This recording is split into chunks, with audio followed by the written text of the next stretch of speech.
Hello, and welcome to Goodnight channel. I'm PJ. And I'm Jake. Tonight, we're talking about Ace Combat 4, Shattered Skies, Game 12 of 52.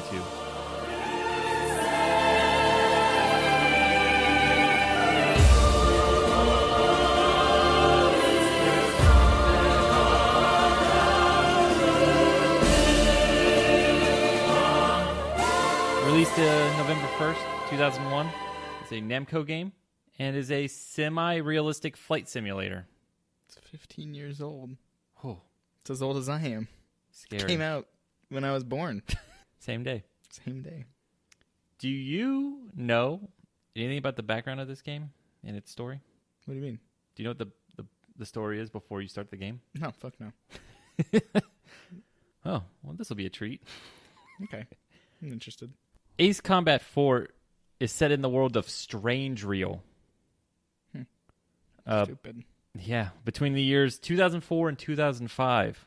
The Earth was going to be destroyed by a giant asteroid, and all the different nations came together, and they built an array of railguns that was called Stonehenge. So they used these... they used the railguns to destroy the asteroid, except I think when they shot it, I think they shot it one time, or it broke up in the atmosphere. Again, I'm not very clear. The way I read it, it didn't really make sense. It just kind of glosses over what happened. And maybe it explains in a previous game. That I don't know either. I'm sure it does. I don't know if it just comes off of 3. Like, I didn't know if it just this game was independent, because it feels like 5 takes place right after this. So the asteroid breaks up. They try and blow all the pieces up, but it still ends up hitting Earth mostly and destroying tons and tons of stuff. Everything's kind of in shambles. The whole Earth is kind of destroyed. And then one country, I think it was Eurasian Euresia or whatever? Yeah. The main antagonists of this game. That group, the Eurasians, they kind of like, well, this is the perfect time to see some control. We have nothing. We have absolutely nothing now because these asteroids destroyed everything. So they make a break for the Stonehenge railgun array, and they take over. And they use it to destroy all the airplanes on Earth, basically. Anything that flies, they can shoot it with this ridiculous railgun. And so all the other countries band together and form the Independent States Allied Forces, the ISAF for short. And the start of the game, all their stuff is wrecked. Like, they're near defeat. They're losing hope, and all of these like countries that banded together are now kind of separated and working independently because there's just no stopping these Coruscant? Coruscant? And so, yeah. That's the backstory of the game. Oh, I feel like that changes some stuff. Like, I didn't realize why it was such a big victory to have a thing that I didn't even think really worked all that well. Right? Also, you just fly low and you don't get hit. I also kind of wondered why there was stuff that was underwater in a couple areas. Like in a couple missions, there's like buildings that are like half underwater, and I kind of was wondering about that, but now I know. Yep. Shit got fucked. Super fucked. All right. So I think we're going to be talking about, instead of going through mission by mission, because this isn't a game, it has a storyline, and we're going to talk a little bit about it probably at the end, but we're going to talk mostly mission to mission, or mission to mission that we remember. Because, I mean, the other missions, if we don't remember them, usually that just means that either nothing interesting happened in them, or they were just tutorial missions, or you just blew up some stuff that you don't really have any personal connection to. Just some background on what the game actually is. Every mission, so there's 18 missions in the game, and every mission you have except for the first mission, you can't buy airplanes in the first mission, but every mission after the first one, you can buy new airplanes, new weapons, and you outfit your airplane with whatever airplane you choose with one special weapon. And you fly out into the field, and there are different objectives to each mission. They usually boil down to score a certain amount of points in a certain amount of time. I think most of them do that. It's like half score attack and half destroy these specific things or do this specific thing. And so, yeah. But yeah, all the airplanes, there's a bunch of airplanes. There's like 18 airplanes probably. Or 19 airplanes actually, I think there are at least. And they all fly different. They all have different loadouts. They all are a little tiny bit different, and they all have kind of personality because of that, I feel. But so yeah, basically mission to mission is you go into, you pick your airplane, you pick your stuff, and you fly out. And you can resupply in the middle of a mission. But it's mostly first person unless you're crazy and want to do third person. But yeah, it's like semi-realistic, very arcadey. Yeah. So what's the first mission you remember? The first mission? No. I should have wrote that one down. That would put it in a nice one. No. What's the first mission Oh, the first one I remember? Well, you should probably start because I remember earlier? 7. Okay. And you remember 5. The first mission I remember is mission 5, Lifeline. And honestly, this is the first time that I realized that I had to actually get a certain amount of score. Because I didn't realize before this mission that that's what I was supposed to be doing. So that I kind of remember it because of that. The other reason is because this mission takes place over the sea. Or over water. I don't actually know where it takes place, but over water. And you're blowing stuff up on oil rigs. And every time you flip over, and the sky is nice and blue, and it's like a dark blue, very similar to the ocean, and you can get really fucked up if you don't pay attention to your, like... instruments. Yeah, to your instruments, which is pretty cool for this game. Yeah. Because it is so arcadey, so it's nice that they throw in those little touches. Like, you can get really fucked up if you think you're rising and you're actually lowering into the sea. Yeah, I fell into the sea a lot of times on that level. Yeah. But the real reason I remember it is because the main... I'm going to say main antagonists. The main antagonist is Eurasia or whatever. But for the war, but yeah, that's the country. For your player who is Mobius 1, yeah, it's these really cool guys called the Yellow Squadron, who are Eurasian fighter pilots who are all aces. They're like perfect. Yeah. So this is the first mission where you see them. Otherwise, you're getting it in a little extra side story thing that we'll talk about later, I guess. But so you get to you know what? I guess I should just talk about it now because I'm going to be talking about Yellow Squad a lot on my side. If you want to talk about the kid story, yeah. So this game has a really weird thing where it's like normal story. What feels like a normal like arcade game where it's like, all right, here's what you're doing. It's very cut and dry and like. All right, here's your mission objective. Pick your airplane and leave. Like, very simple. And then something that's presented completely different every once in a while. So, every once in a while between cutscenes, like between missions, you'll get a cutscene of, like, story art, like storyboard art, basically. Like, still images and a kid, or like a guy, kind of just monologuing about stuff that's happening in this town. And at first, you don't really have any connection to the town or know who the boy is or care or anything, really. Like, there's nothing there. And then around mission 4, he starts talking about Yellow Squadron. Yeah. So this is you kind of find out about them from his side, which is he's a civilian. Yeah, I think something of he lives in a bar. Yeah, his parents I think died, and he's living with his uncle. That's what it is. And to raise money, he works at the bar that he splits with his uncle, who clearly doesn't care about him in any capacity. Yeah. But they live in an occupied city. So they are allied. They're an allied country. They're basically France. Like, their flag looks very French. Like, yeah. But they're they live in an occupied city, and they're occupied by the Eurasians. So Yellow Squad comes to their bar to drink. And to, like, just hang out in general. And this kid kind of picks up on all their conversations. Yeah. He just kind of knows what's going on with them at all times. He kind of connects with them, but that's a little bit like he just sees Yellow 13, who's their squad leader, and it, has a lot of really good things to say about him, how fucking cool he is.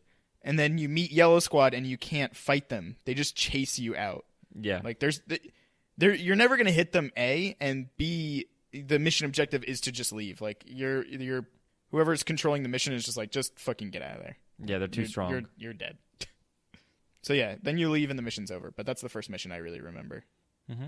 And then I think the next one's 8 for me, so you have 7. Yeah, mission 7, which is Deep Strike. Oh yeah, that's the one.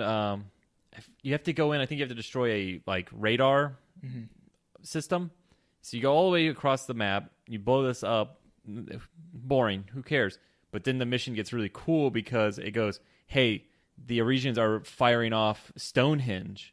So you need to get below 2,000 feet. But to get below 2,000 feet means to fly through a canyon. So to get out of the level, to escape this gunfire, you have to go into this really narrow canyon and maneuver through it. And it's pretty cool. That's when I was like, oh, this game actually does have interesting levels, because before I was doing kind of boring stuff. I go, I don't really have a connection here. I don't know why I'm blowing up oil rigs. I don't know why I'm blowing up things. But this mission was like, oh, there's a little bit of variance here. I'm actually trying to dodge this. I have to stay within this canyon. Yeah. And it really kind of was like, oh, this is cool. This is what I was looking for in a flight game, like something a little bit different. Yeah, it strikes that balance between like action game and flight sim really well, where like both things kind of meld together to make something cool. Because like that canyon part probably wouldn't be nearly as cool, but you really do have to care a little bit about how you're flying the plane. Yeah. So it makes you really think about that kind of stuff. Mission 8 is Shattered Skies. Oh, the title. Yeah, I didn't realize that.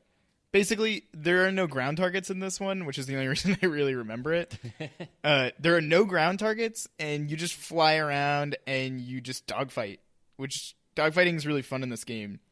It really just consists of, it sounds really simple. It's just consisting of you target something, you want to lock on with missiles. If you're close enough, you shoot, and you just follow an arrow around, kind of. Like, that's really all there is to it. But for some reason, it feels really fun, and there's a lot of strategy in there.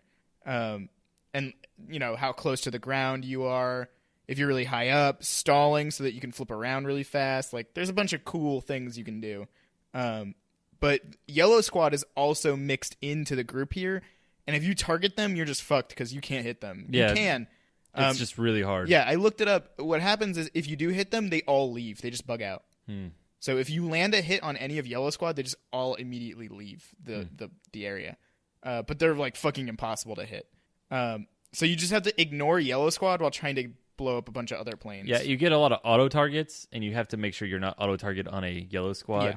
And it's tempting to go after them because I think they're 150 points. Yep. So it would have really helped, but like I couldn't hit them. I think I hit one once, and then I ended up crashing or something happened. I just was like, forget this. I'll just not even bother. It's not worth the time put in. And that's mission 8. Do you remember anything before mission 11? No. Oh, I think mission 9 was the one I got stuck on. And that's when that's like kind of like once you get past that level, the game starts to get fun. Is that the one where it's like a big like beach? Yeah, you go into this like, and there's like city sections. Yeah, I died on that one a couple times too. A lot, and it took me a while to figure out how to. I just couldn't get enough points fast enough, and without like running out of ammo and all these different things. So I was doing a lot of experimenting on that one to really figure out a lot of the mechanics. Because by that point, I wasn't really switching weapons because I didn't feel like I needed to. Mm-hmm. But so that one was really like the make or break level of the game. Like you need to really buckle down and start learning these mechanics and doing them right. Yeah, whatever mission that is, because I don't know. I don't know the name of it, but it was definitely mission 9. Yeah, and which is apt. It's the middle mission. Yeah. Of 18, like I said. Yeah. So after that, though, like I don't remember 10, but definitely mission 11 was kind of like the turning point for me and like wanting to complete the game. Like, I really got motivated to keep going and finish the game because I kind of got hung up there at 9. It's called Escort, and in this mission, there's a civilian airliner I think it comes under attack by enemy planes, so you go in to help protect them. It's in Eurasian airspace, I think, and it's trying to... They had like some type of malfunction, I think, and they're like, "Oh, our wings are frozen over. We can't do whatever." Yeah. So you go they in, can't climb. Yeah, and you go in, so you try to help them, and the mission I like because there's no ground targets, and it's very cloudy, which is really cool looking, and it really reminded me of another game. That's when I started to really notice the similarities in this in a game I used to play from my childhood a lot, because I have to throw in a SNES game every time we talk about a game. UN Squadron, which is very similar to this in that you buy planes, you buy weapons, and there's a mission maybe halfway through that game where you just fight airplanes in a like very cloudy level, and it's like 4 really good pilots that you're going against, and they shoot behind. It's the only mission in that game where you shoot behind you. It's really weird. So it was like, oh, this is really cool, and I started to get these really nostalgic feelings for that game, and like.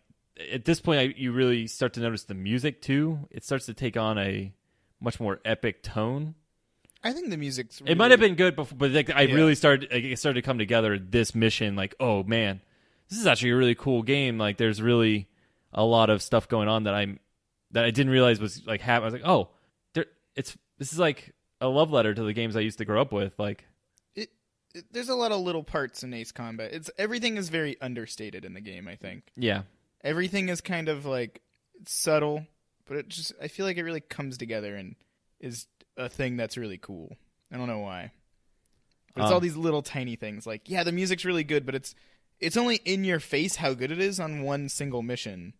Other than that, it's just there and it just gets you pumped, but you're not really paying attention to it. But this mission because I failed it and I played it again because I didn't realize what my objective was. Like I didn't realize I'd missed the airliner. Like they got ahead of me at some point while I was dealing with another plane. Well, this is one of the very, very few missions where you really got to keep track, or not really, but you got to kind of keep track of where something is. Yeah. Usually you can kind of just go out on your own and just hit the targets you want to hit, but with this one you really have to pay attention to where this airliner is and how close it is to that line. Yeah. Because you have to prioritize targets for, how close they are to the airline. What's your next mission? The next mission, Stonehenge. Okay, that's what I thought. Yeah. And before I go into Stonehenge, at this point, we're really starting to get to know Yellow Squad through this kid. And he's talking about all this stuff and like how he's never ever Yellow Squad, and it's not, what's nice is they don't do this right after Mission 11. They talked about the fact that Yellow 13's never lost a squad mate in the air. Yeah. Way before this. And it's just something they kind of offhandedly mention. And they don't bring it up again. Mm-hmm. They don't bring up that he said that again. But, he talks about, and there's this person that's always by his side, Yellow 4, who's the only girl on the squad. And she's his wingman. And throughout this whole time, they're also talking about the fact that, like, they're in an occupied city, so the stuff that they're getting is not that great. Yeah. Like they're getting shitty fuel, they're getting shitty parts, just in general. So you're getting this little story bit, and you don't really know what it's coming into. You don't really know what it's becoming. And then you play Stonehenge, and the mission it starts off and it's just blowing up Stonehenge, which is already pretty cool. Yeah. Like you're blowing up this thing that was fucking with you for a couple missions now. And this mission is cool because you have to destroy something, and you, which you've done before, but this time there's a slight variance that you need to make sure you take out the radar jammer. Which I didn't do. Yeah, if you don't, it makes the mission a lot harder. Yep. Because you can't target lock anything. But right in the center of the array, it's like a pentagram of these in the middle of this desert. And right in the center of them is the radar jammer. And as soon as you take it out, mission becomes inconsequential. You just... Yeah. You drop I drop all my bombs in one run, which generally takes it out, each one out in 1 to 2 hits at the most. And then the rest, you just shoot 2 missiles, and they're all destroyed. It's pretty cool. See, what I did was I flew in a circle around the whole circle, and I fired off I would shoot them and fire off my missiles. Mm-hmm. Now, the missiles don't lock, but they still go in a straight line. Yes. So I was just using... I couldn't find where the radar jammer was, and I kept almost dying by getting too close to the ground and trying to find it. So I just said, fuck it, and just used the natural, like, how the missiles go, and just kind of lined it up and shot them off. The first 3 times I played the level, That's what I did.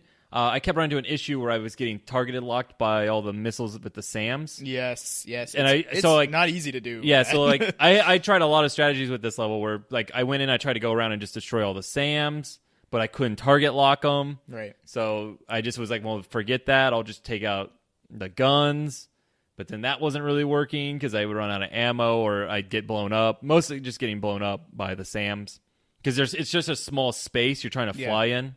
And it's surrounded by AA and SAMs. Yeah, I don't know how I did it. I'm pretty sure every time you beat a mission, a really cool thing happens where it shows your plane in like a very minimalist view. Like you're just a triangle, but it shows your whole flight path and like all the other enemies' flight paths and what you killed and in what order. Like it's a really, really satisfying thing. And I think during this mission, my guy is just like flipping over and over and over and over again because I didn't know how to. I couldn't kill the SAMs because I couldn't log on to them, and they're so tiny you can't. Yeah, really you can barely see them. So I was just constantly evading back and forth and just shooting what I could. It took me probably longer than it probably should have. Like if I had just killed the thing in the middle, it would have been easy. But... Once I destroyed that, the mission became really easy. Yeah, and then once you blow up all of the Stonehenge guns, you get a call in a mission update that says, all right, now Yellow Squad's coming in, and you have to kind of hold them off for some reason. Yeah. Instead of just bugging out. So they're all equally difficult. Yeah. They're all really, really hard. But the second you only have to kill one. Whichever one you kill is Yellow 4. Yeah. So I don't think that's really cheap. Like, there's no way they could have done that not stupid, you know. I guess they could have had potentially maybe like, you know, Yellow Squad's 6 people or something? Doesn't matter. Yeah. And had one that was visually like flying different than the others because what happened was she had a shitty engine. Yeah. And she went up anyway. Which is something he mentions before the mission at some point.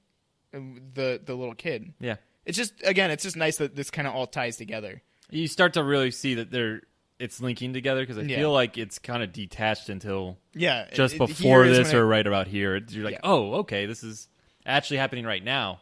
Because I thought the little boy might have been me. Yeah, that's what I thought as well. Because I don't know how long the war had been going on. Neither did I. I had no idea. So I assumed that I had grown up, you know, liking like maybe he was talking about another war. Like, it's not really well explained, but by this point you realize, these are happening at the same time, and it feels weirdly emotional to kill Yellow 4.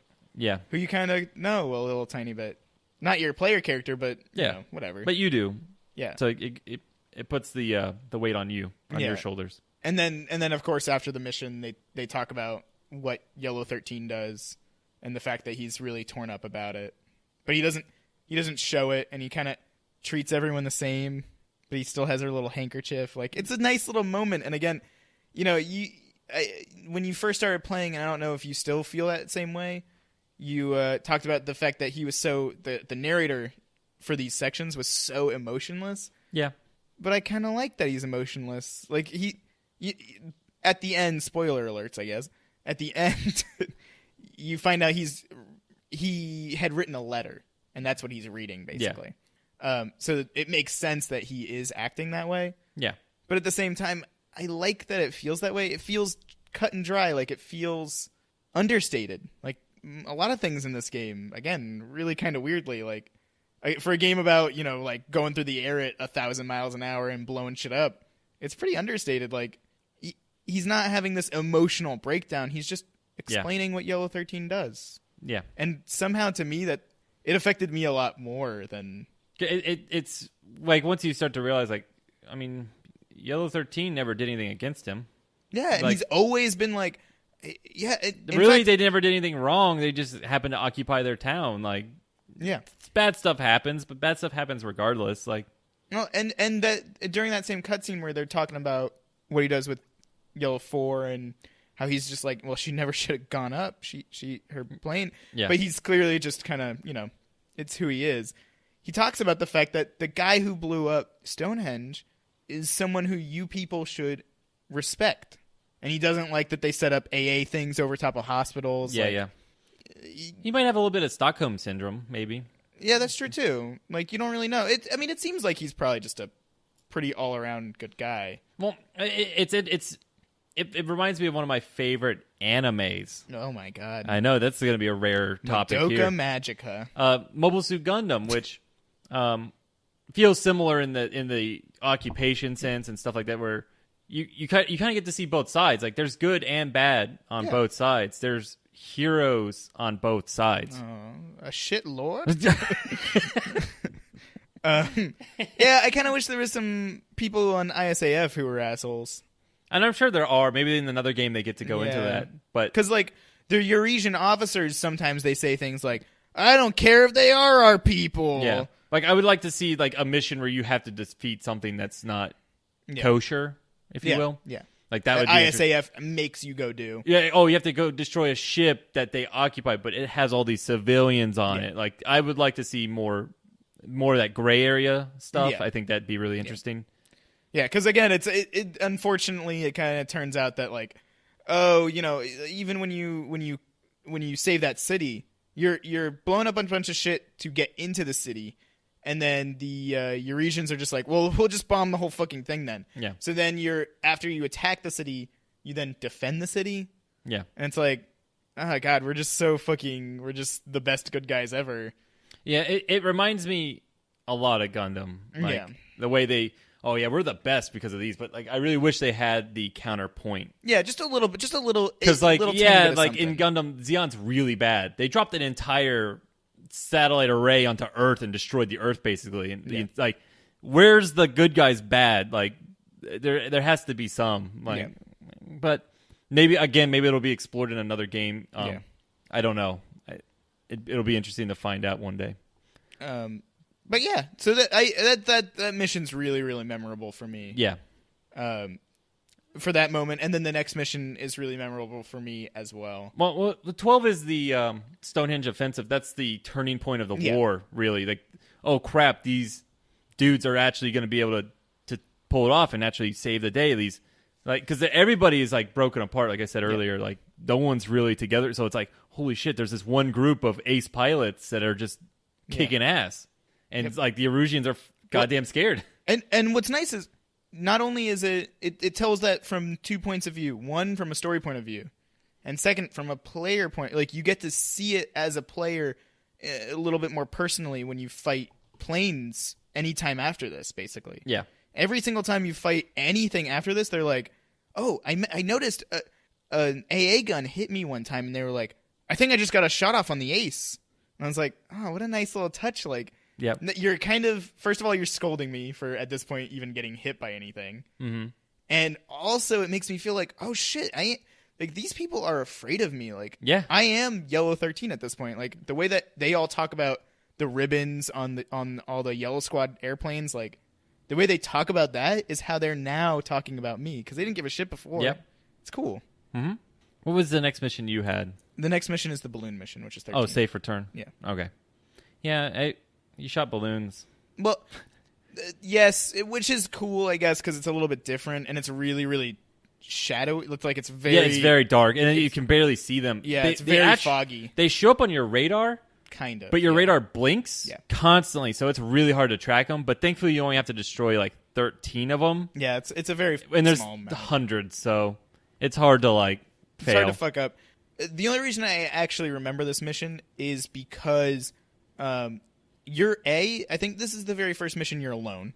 Yeah, I might be wrong, but it's the first time I really remember being alone.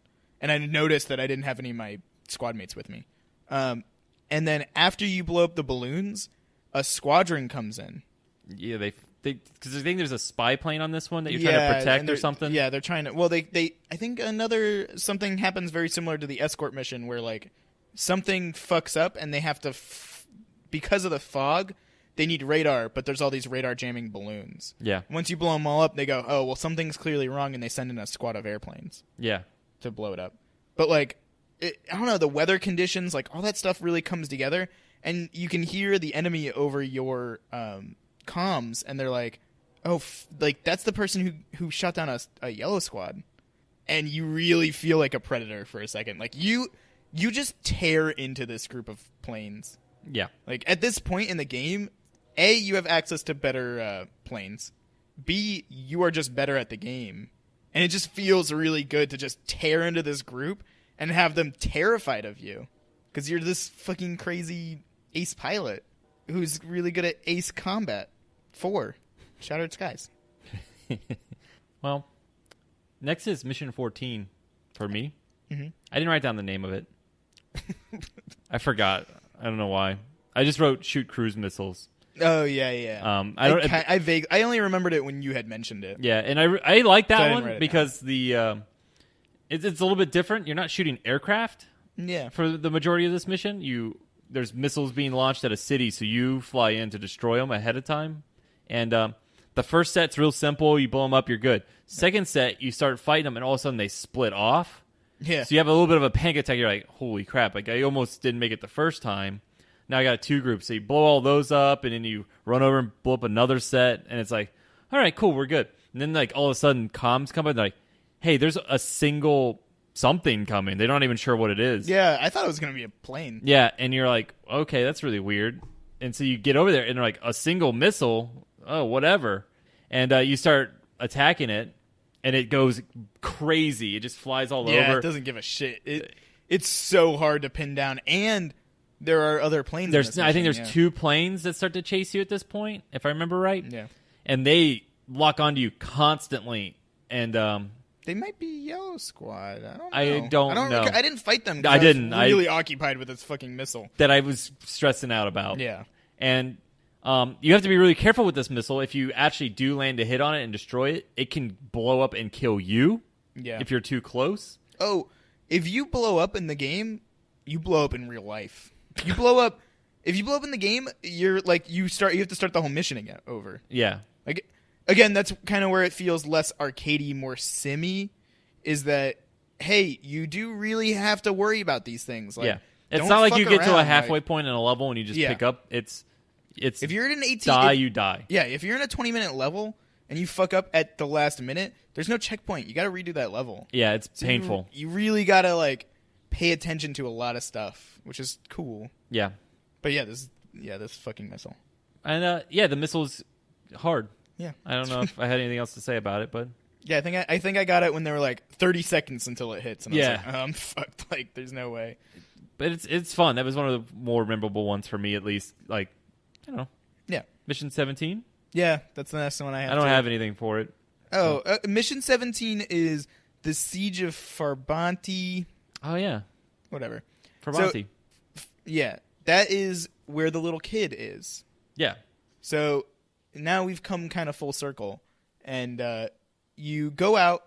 At this point, I have the Su-37, which is just fucking insanity. Like, it turns on a dime. I'm going so insanely fast. I have so many rockets, so many, like, it feels so nice to pilot this aircraft after piloting these other things for so long. Like, I don't know.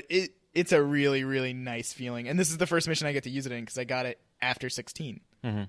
So I immediately get in this plane and I'm flying through, and I'm just the opening section of this is just score like 2,500 points or something like that in a certain amount of time, and you just tear through this city at this point. Like, it feels so nice to just kind of like hit things really fast as you make these bombing runs, and then come up and very, very smoothly like target a plane, shoot it down, come back down. Like, it's this really nice tango of stuff that's just going and flowing. Is that the mission where you have to destroy the bridge? Yes, it is. Okay. Yeah, you get to destroy a bridge at one point. But yeah, okay, yeah, this is not when they send in the bombers. I do kind of remember the mission after this now that I think about it, because it's really fucking dark. Well, the mission after this is the last one. I mean, I'm sorry, before this. Oh.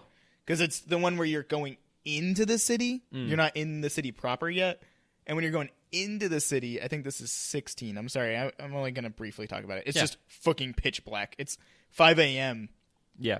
And, like, it's so hard to see anything, which is a cool little gameplay thing, but it is kind of frustrating a little tiny bit, but it's a short mission. It's okay to change it up. Anyway, so yeah, you fucking destroy the city single-handedly, basically. Or not the city, but all the stuff in it. And then comms come in, they're like, Yellow Squad's here. And you're like, you're on Mission 17. You're like, yes, I bet they are. And car alarm. Of course. And knowing these car alarms, they go off for like half an hour. Oh, thank God. Cool. Anyway.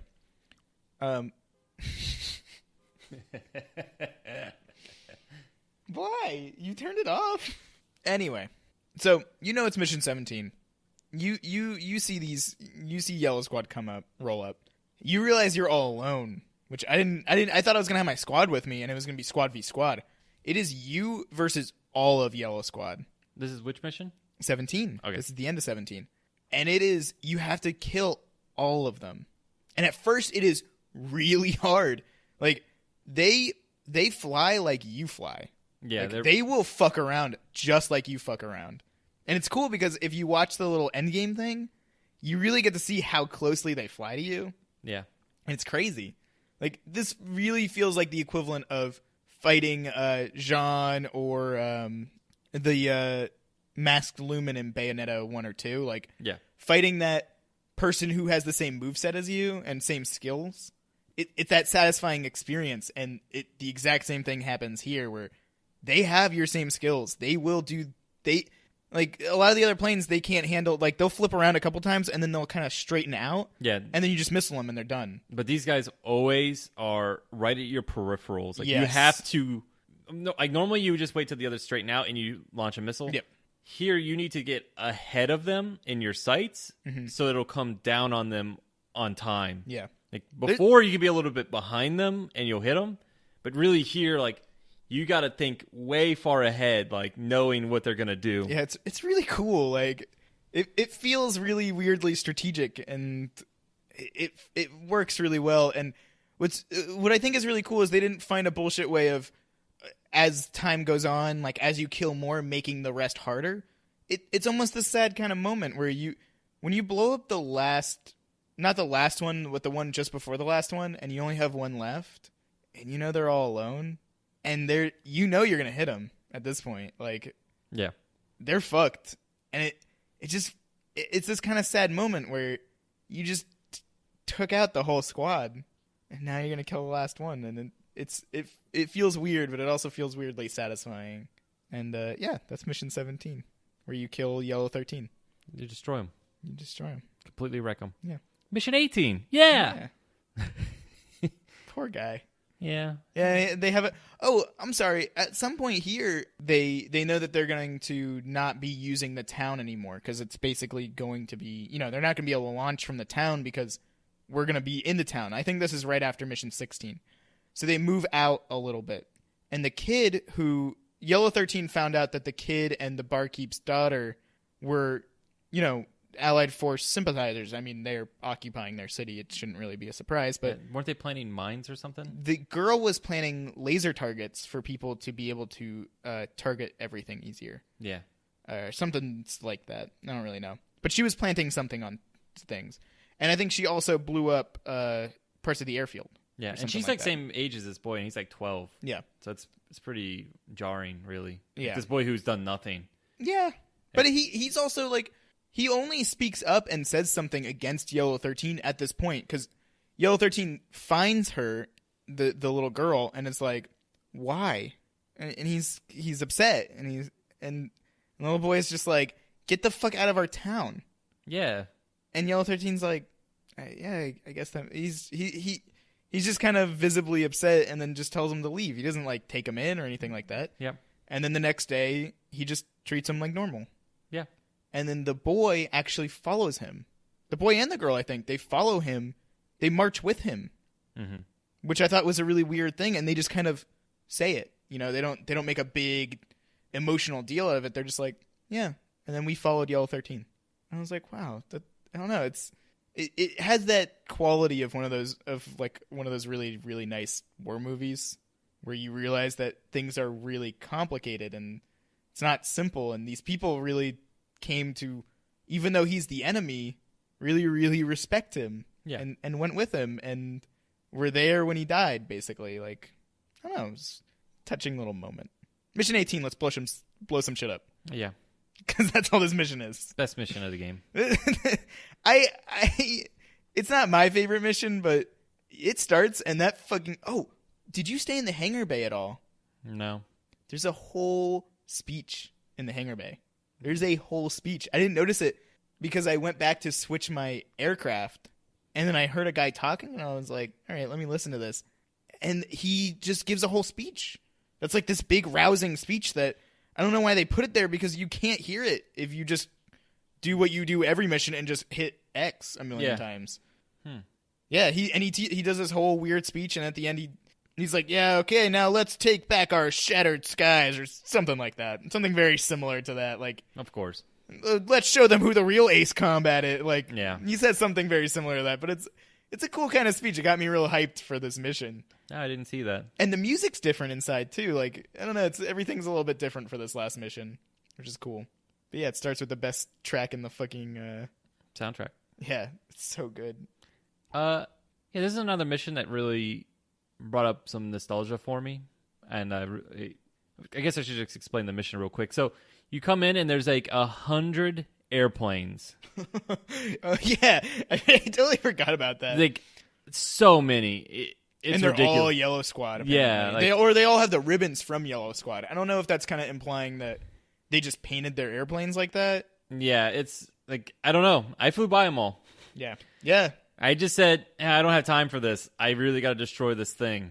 Like, I feel like that's more important. I'll let my guys take care of this. Yeah, that's what I did too. I flew real low and just went right in. Yep, and it's really cool. You get to their base, like this giant, like, I don't know how to describe it.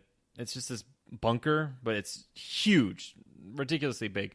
And you have to destroy the generators so that Han Solo can get inside. Yeah. And take out, like, everything. It's basically what it is. Like, Yeah. It feels very Star Wars-y. It feels almost at a place to be the last mission. Like, yeah.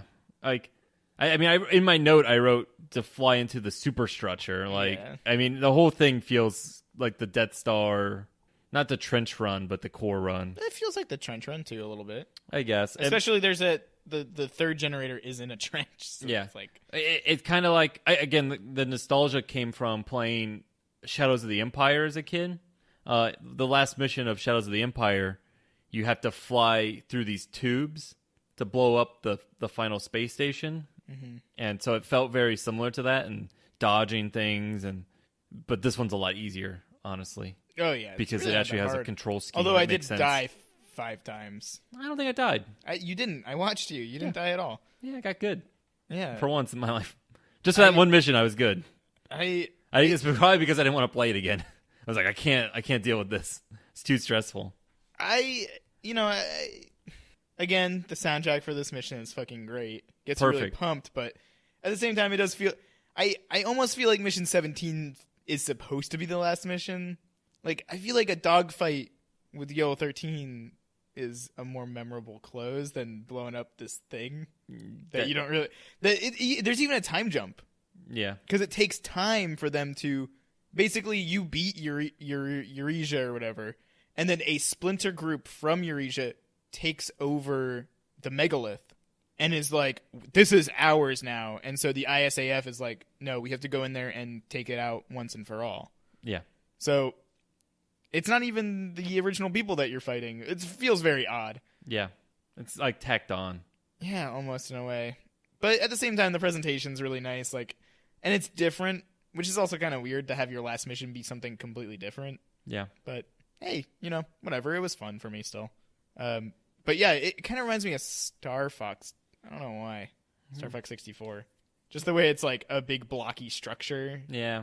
I don't know. It feels like an N64 game. Yeah, it does. Yeah, I guess we both mentioned N64 games just now. Yeah. It's just something about those early flight games. Yeah. Feels similar here. And then, yeah, you blow it up. Yeah. And that's it? Yeah. Well, I'm sorry. You blow up 3 generators, and then you blow up some missiles, and then you blow up one last missile. Yeah, you gotta fly inside and blow up the missile. And then fly out of the little, like, opening hatch. Yeah, and it's then they're real like, heroes sketchy. do exist. And I'm like, Yeah. yeah. America. America. ISAF. ISAF. Yeah. And it's pretty good. Pretty good game. And then the kid's like, I'm just telling you, I'm writing you this letter to let you know what kind of person he was. Yeah, the guy you killed here. Well, Feel bad that you killed that guy. He was like, I want you to know that he was probably really happy that you were the one who shot him down. Yeah. And it wasn't some bullshit. Like, Yeah. some stray SAM missile or something. It was a pilot who was just as good, if not better than him. There's a movie. I don't know the name right now. I wish I looked it up first. It just struck me suddenly. I'm going to look it up real quick. The Ace Combat anime. Is there one? What? Ace Combat movie. I have no idea. Like an anime? I don't think so. This doesn't feel like a thing that has an anime. This feels like one of those Japanese things that is very distinctly not Japanese, right? Yeah. Like, even the teaser for the new game that's coming out at some point looked very American, even though it's not.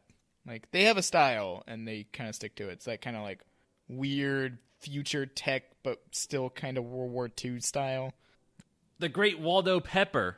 I have no idea what that is. Yeah, I know. It's a weird... It's kind of... I don't know if it's obscure, but it's a bit of a different film.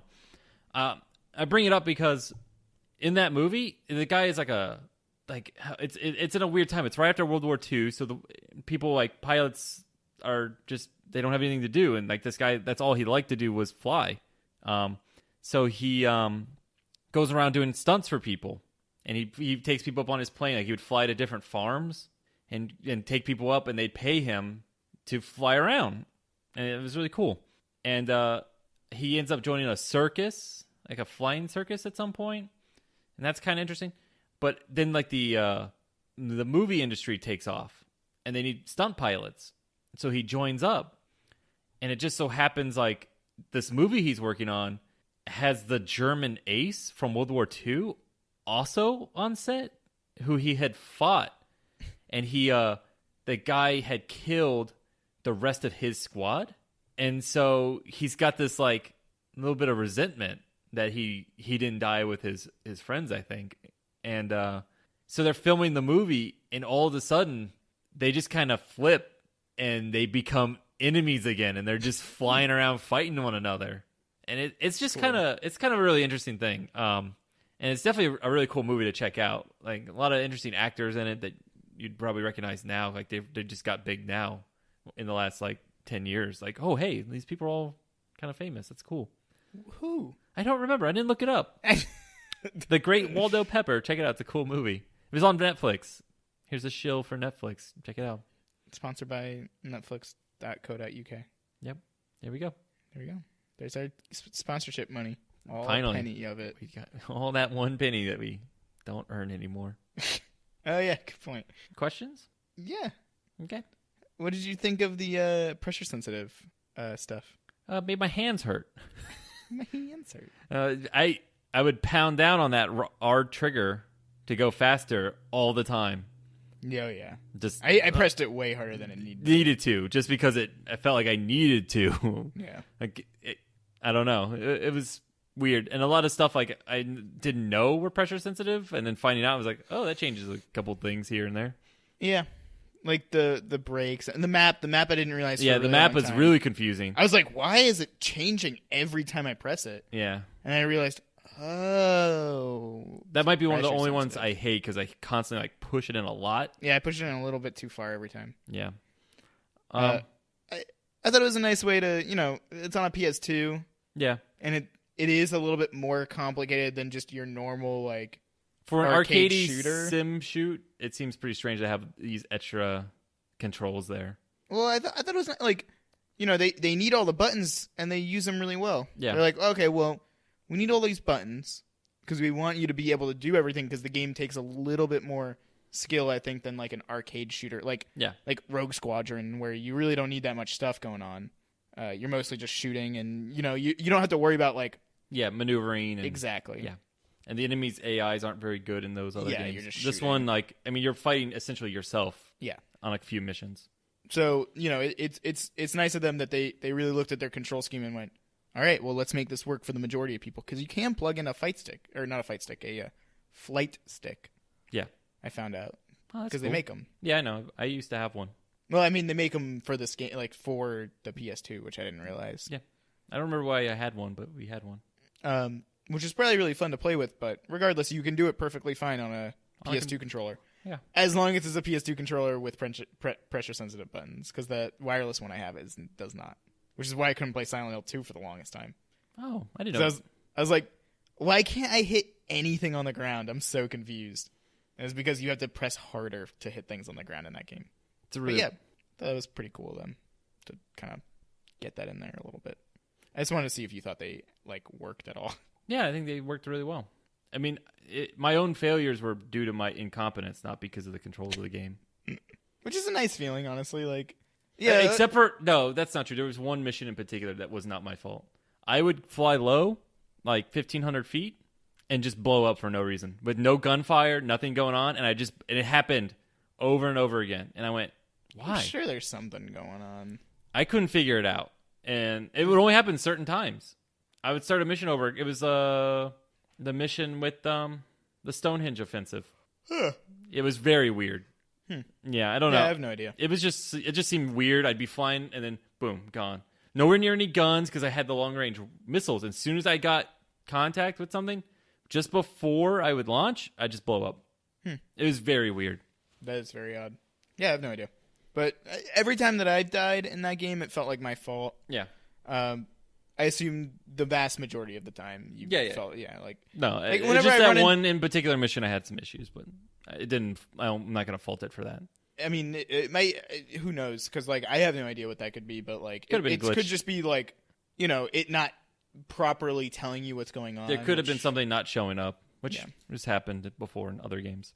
But yeah, I like every time I ran into the ground, I felt like it's just I didn't space properly.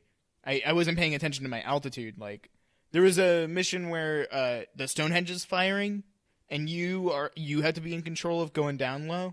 And I was dogfighting, and I was like, I can get this guy. Like I know I can get this before the timer counts down. And it got a little too close, and so I just nosedived down to below 20,000 or below 2,000 as fast as I could, and I couldn't pull up in time, and I just fucking ate shit right on the ground. That happened on a mission. There's like a bunch of canyons, like mountain ranges with the stuff inside of them. Yeah, that's the one I'm talking about. Yeah, that one I died a couple times going too low. Yeah, I just like I just panicked at the last minute and just dove and just fucking died. For some reason, that was one of those missions I really hated. Yeah, they needed to put the mountains a little bit closer together. They didn't need those holes. No, I like the holes, honestly. I thought that was an interesting little... There's two things I going could on. never get lined up to hit them. Because you had to line up for inside the bunker because you could only missile them. You couldn't use the long range ones because the long range ones go up and then straight down, and the bunkers are protected from the top. So you had to fly in and then like shoot the missiles and fly out and then come back in for another run. Yeah. I thought that was really cool. My issue was that the mountain ranges were fucking miles apart. Yeah. They're really boring to fly to. Yeah. That was my issue with whatever mission that is. Yeah. It had to be before Stonehenge. Would you play other games in this series? Yes. Okay. I want to play 5 at some point. I really, really want to play 5. I think that's probably the only other one I'm interested in. And currently, supposedly, most of this old team for 4, 5, and whichever other one is all on the new one that got announced this year at E3 or last year at E3. Well, so I'm mildly interested in that. If it turns out looking really cool, then your big issue and the biggest issue that I can find with the game too probably is just graphics aren't pretty. I mean, it's not really showing anything. You're just in a big wide open space, but like, it'd be really nice to be able to see the airplanes farther away and like have buildings not just be squares. It's just dated. Yeah, which is fine, but I think I want to see what 5 looks like. I'm interested in what the improvements could be. Since I think you said this is a launch title for PS2. It might be. I don't actually. I mean, it came out in 2001. That's really early. And it might not be a launch title in America, but it might have been a launch title in Japan because I think it came out a year earlier. I think it was in 2000 in Japan. Did you have a favorite mission? I think I might have asked you, or you might have even said it. But I think I probably said it. I honestly, I think just Mission 17. Like, I feel like I had the most, like, everything really came together so well. Yeah. And just, like, that fight at the end, just me having my new plane and just tearing through everything just felt really good. What was your favorite mission? Mission 7, the deep strike one with the cannon firing at you. I know it's kind of early, but it just that was the turning point.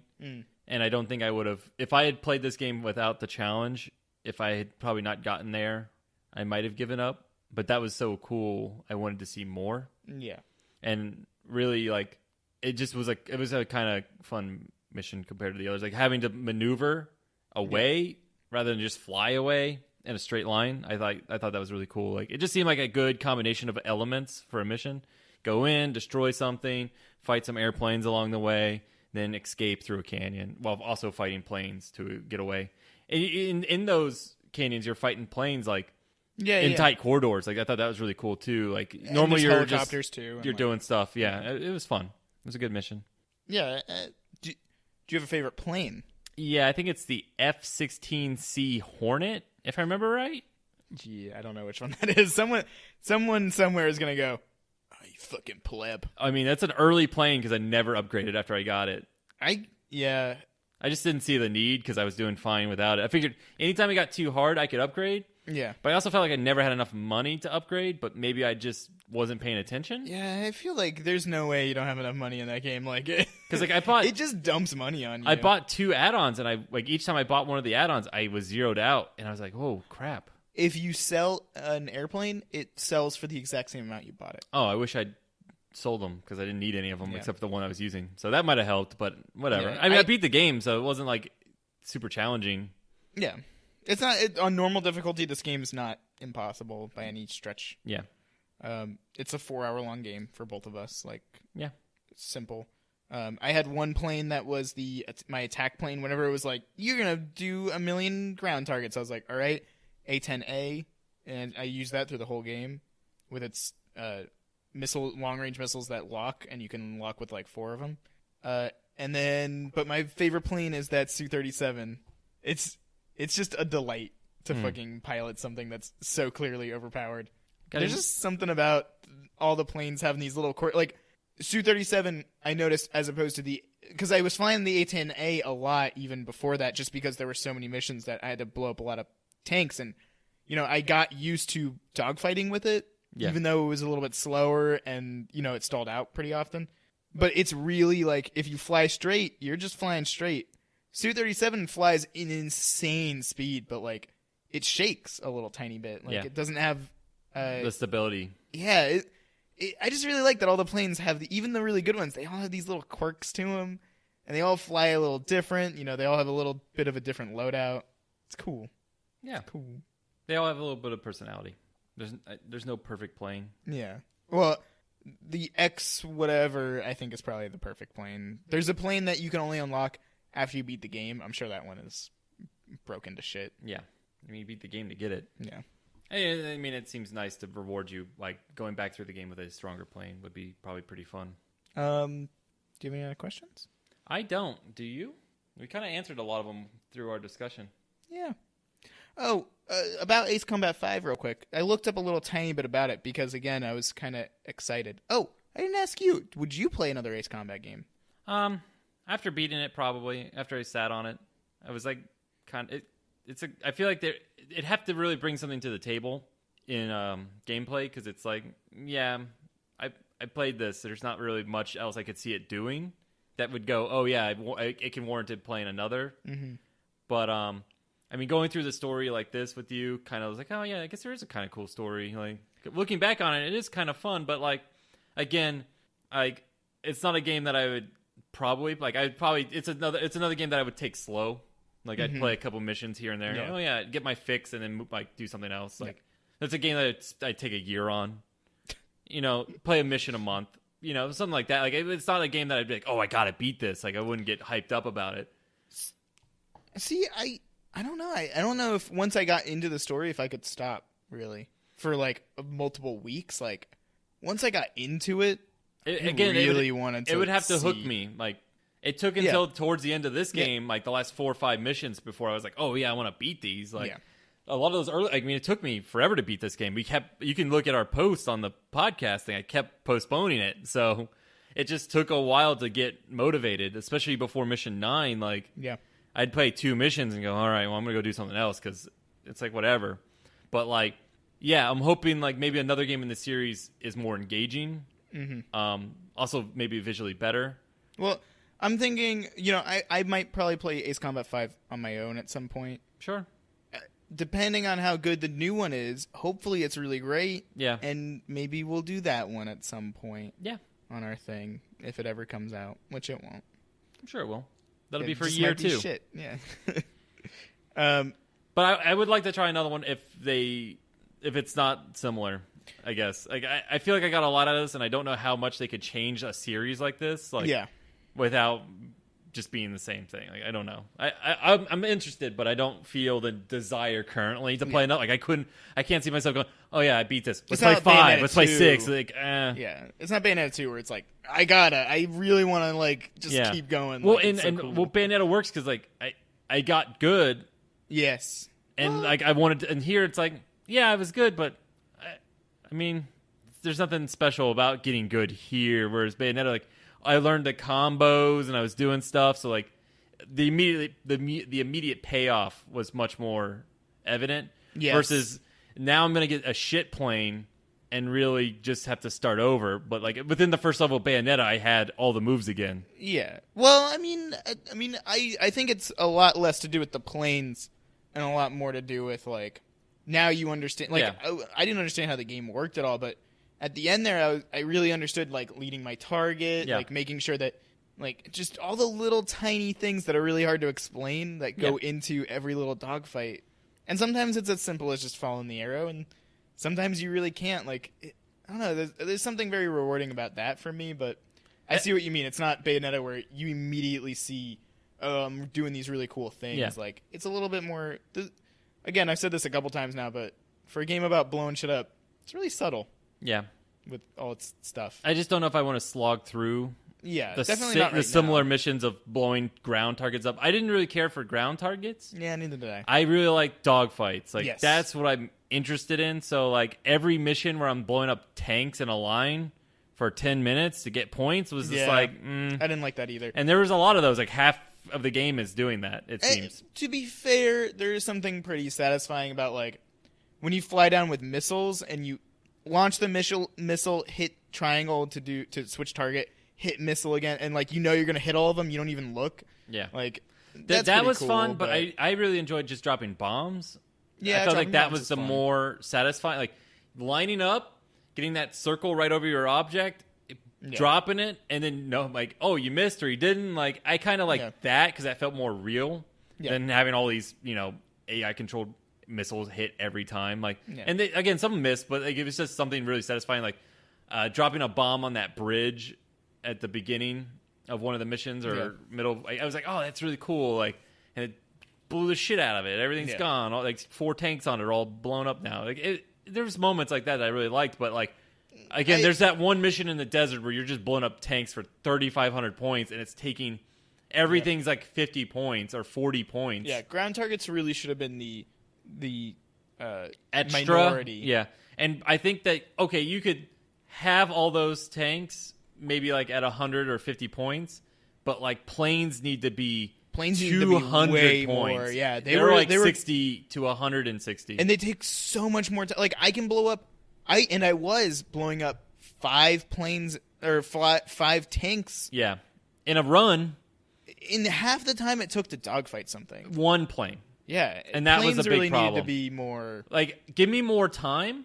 I don't know. I wish that planes were destroy 5 planes for 1,000 points each. Yeah, something There's 500 points each. Whatever. Things, there needs to be a balance. And I kept having the issue where I was doing dogfights and another plane would get the kill.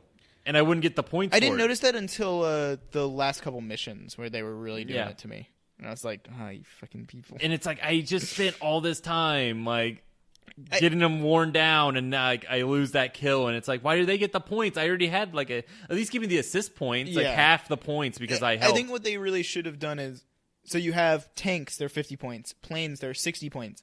However, if you kill 5 planes in this, have a list of little extra objectives where it's you killed 5 planes this mission, get an extra 200 points or something. Yeah, an incentive for sticking with a path. Yeah, because again, I think that a lot of missions have you pick what you want to do. Do you want to go with this group or this group? You go with this group, you go dogfight. You go with this group, you hit ground targets, and have incentives for going with either group. You don't necessarily have to pick ground or air. No. But I'm it's just incentivizing you to not just focus, like take into account all of your surroundings and really, because you're by blowing up planes, you are helping. If it had everything. If it had secondary objectives like that, it would probably bring up the replayability a lot for me. Like I would actually go, the completionist in me would want to go back and say, and get all the airplanes. Can I do that? Like get the extra airplanes, which could be a bonus mission for each one. Destroy all the pillboxes on a subset of a beach. Like having little things like that would probably bring up the replayability a lot for me. Yeah. Instead, and there's different skins for all the airplanes, but getting them is really cryptic and never explained in game. In game, but if you look it up, it's like, don't blow up a plane. It's just flying around somewhere on the map. I know, but like it doesn't. They don't explain it in game. It but seems really. If cryptic. you look on your maps, it shows up. Oh, so if you actually look, there's always a dot for a lot of the missions, at least that I noticed, because I went out and saw a couple, and I was like, why is there just this airplane out here? It's really weird. And I guess that's how you figure it out. Like, there's probably a plane per mission, because I think there's an exact number of planes to mission. Yeah. So the skins are also divvied out the same way. But a lot of them are really hidden, I guess. I don't know. But having those secondary objectives and completing all, like if you have 3 secondary objectives per mission, completing all of them, okay, well, you get a skin. Like that's an easy little thing. Like the last mission, like you just fly by all those airplanes. It'd be nice to like have a secondary, like destroy 10 planes and destroy the base. Like even if on I'm sure like we talked about this a little bit on hard and above, you probably have to at least try to kill some airplanes. Like because they're probably going to be chasing you. Yeah, which probably makes that whole section really fucking difficult. But as like on normal, which what most people are going to play on, they'll just fly right by them. So it'd be nice if you had a secondary objective. Hey, go blow up 10 airplanes. Even if it doesn't matter, doesn't really contribute to anything, I'm incentivized to do it. If anyone who's a completionist with a beard and loves bears would really probably enjoy that. Just that little extra, because it brings a little bit more arcadiness to it instead of this very serious flight sim game that, I don't know. Yeah, no, I totally agree. When I first finished out the game, I looked back at the story and how it was told, and I thought, and I still might be correct, I don't really know, but it kind of feels like they put it on pretty late in development, like the extra story, because like if you take all that out, it still functions, just as like an arcade game, and yet it's just weird to have these little extra stories in, because they barely matter, really, and yet they contribute so much to the game, which is really, really odd. Like, I feel like they shouldn't contribute anything because they're just storyboard images. Like, they look like shit, kind of. And yet, it kind of reminds me of Bayonetta's style of still shots for cutscenes. That's true. But that's also done for budget, first and foremost. They just styled it up really nice. Yeah. But, like, it feels like, again, because you have these cutscenes in between missions where it's literally just a mission briefing, but with, like, slick things. And the storyboard, soft music, like, because it's kind of like techno-y music when it's, like, techno rock music when it's doing the briefings and stuff. And just every once in a while having these, storyboards with this, like, acoustic music and a nice, even narrator who's not, like... Yeah, the art style for those scenes remind me of, what's that game on PS3? Valkyrie Chronicles? Valkyria Chronicles, yeah. Like, that art style a little bit, like the it's like sepia tone looks and the way they do a couple of their cutscenes with still shots, like, are very similar to that. Yeah, but it feels kind of like they might have put it in at the last minute. Yeah. Which I thought, maybe maybe this is just the first Ace Combat like this. I looked a little into Ace Combat 5, and I found out that you have a squad in 5. Cool. So that are on most of the missions with you, and you outfit their planes for them. Oh, you cool. give them planes. And on top of that, you can control them a little bit. Like, you can tell them what to do. What to do, yeah. And every once in a while, they'll ask you yes or no questions, and you can answer them. That's cool. Yes or no. And which I think is kind of cool. Like, clearly, the people who are behind these games want to connect you a little bit to something. Yeah. Like, they want you to have a fun time and have this arcadey cool thing, but they also want to connect you on a more human level. Yeah. That's kind of what cemented it for me, because I thought maybe it's just a fluke and it just so happened to work really well. Yeah. Like, some guy was like, I got this really good idea. It'll only take me a couple minutes. Let me throw it onto the game, because really all they did was add a couple of lines of dialogue in the actual game itself. Like, oh, that's the guy who blew up this. Like, and even then, if you didn't know, it wouldn't really matter. Yeah. Like, but I think they want you to form a little bit of a connection to stuff. I agree. It's nice that, again, like, it has a little bit more going on than it feels like it should. It feels like they really tried to make something that's kind of special. And I always really appreciate that. Even if it has its flaws, I like the game. I think it's really cool. There's an honest effort in this game compared to a lot of similar games.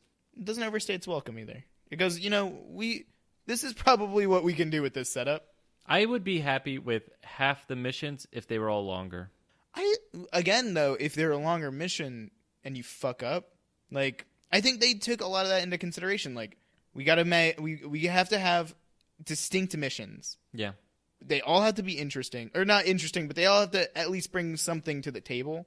They all have to not be too long, because if they're overly long, you're just going to get frustrated if you die without having a checkpoint. And I think they really wanted to stick with their no checkpoint, like, really pay attention to your stuff. I think they took what they had and they made something. They like really made something for some reason for this dumb flight game. Yeah, he's a cool looking bear. I don't know. I think it's good. Yeah, it's a good game. Surprisingly good. Don't know what we're playing next week. No, not really. But we're going to play a thing next week, and then we'll talk about it. Maybe. Hopefully. Join us then. When we play another game. Insert game here. I'm not going to insert a game here. We're not inserting. Well, good night. Good night, goodbye, good night, good luck. Good luck. Good night, good luck. That's what Richard Nixon said to Herbert Hoover. That guy was horrible. It is a Richard Nixon thing. I don't remember who says it, though. It's during that era. I remember because there's a movie called Good Night and Good Luck that our channel's based on. Wow. I assume. Yep.